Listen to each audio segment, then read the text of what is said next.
Ladies and gentlemen, comrades and friends, player haters and airtime vendors, welcome to the week with me, Comrade Fatso, where we dig deeper into the week's news like a hard-working CIO agent looking for a sex tape.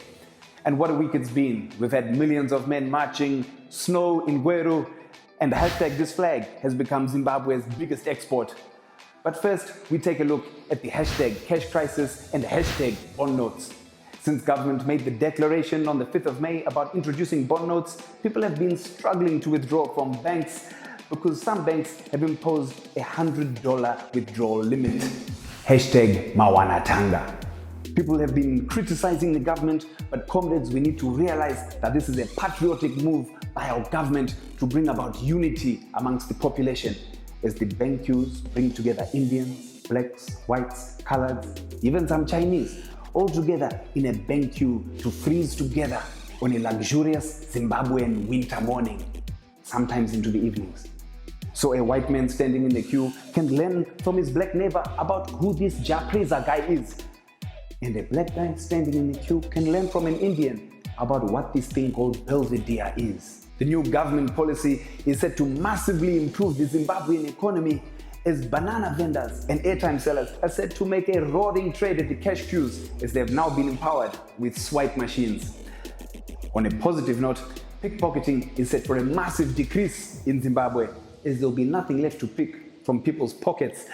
However, your local pickpocket Trimo will now be accepting RTGS. Another great thing is if they release the bond notes in time for winter, we'll be able to use them as paper in our fires to keep us warm in the evenings. Also, if they release bond notes, we'll finally be able to play Monopoly with our own money. That, comrades, is why I love our government, because they always have us, the people, in mind. Also, over the last week, we had so many marches happening, you could have thought it was the Harare Carnival, except those who were marching were not exactly sexy Brazilian samba dancers, and those marching in Harare were not from Harare, and those marching in Blayo were obviously not in Harare. Anyway, we had ZANU-PF organizing the Million Man March, aka the glorified baby shower that happened on Africa Day, and that was followed by the MDC painting the city of Blayo red in the demonstration against President Robert Mugabe. It felt like two neighbors competing to show off who had the best Zim dancehall music, aka a political party sound clash.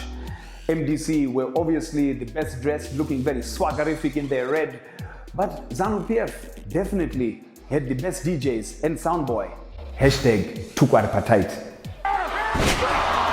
This week, the news has been buzzing with reports about snow in Gweru. We would like to thank our government for embracing this new phenomenon and declaring that they will boost tourism by opening up a ski resort in Gweru. It will be known as the African Alps.